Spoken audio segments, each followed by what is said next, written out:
নদিয়ার কৃষ্ণনগরে শুটআউটের ঘটনায় নিহত ছাত্রী ঈশিতা মল্লিকের বাড়িতে পরিবারের সাথে কথা বলতে আসেন জেলা পুলিশ প্রশাসনের উচ্চপদস্থ আধিকারিকরা এবং বিভিন্ন নমুনা সংগ্রহের পর সাংবাদিকদের মুখোমুখি হয় জেলা পুলিশ সুপার মিত কুমার।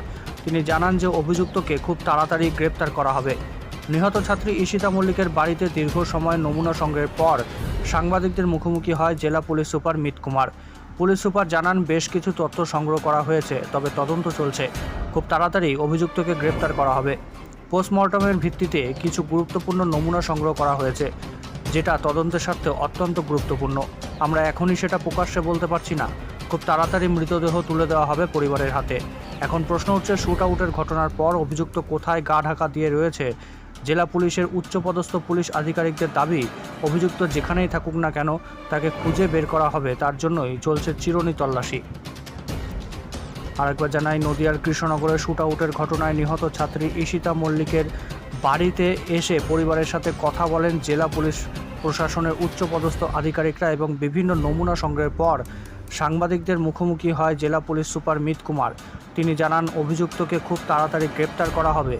নিহত ছাত্রী ঈশিতা মল্লিকের বাড়িতে দীর্ঘ সময় নমুনা সংগ্রহের পর সাংবাদিকদের মুখোমুখি হয় জেলা পুলিশ সুপার মিত কুমার।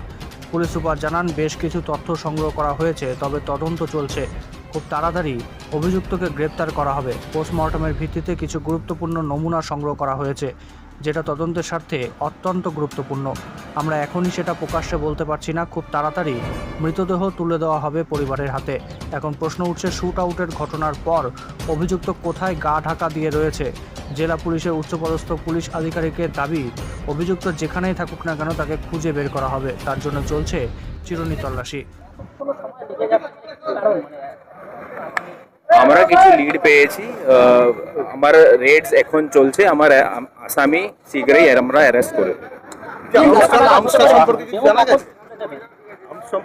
আমরা এখানে পিও থেকে আমরা অনেক জিনিস সিজ করেছি, ইম্পর্টেন্ট এভিডেন্স আমরা পেয়েছি।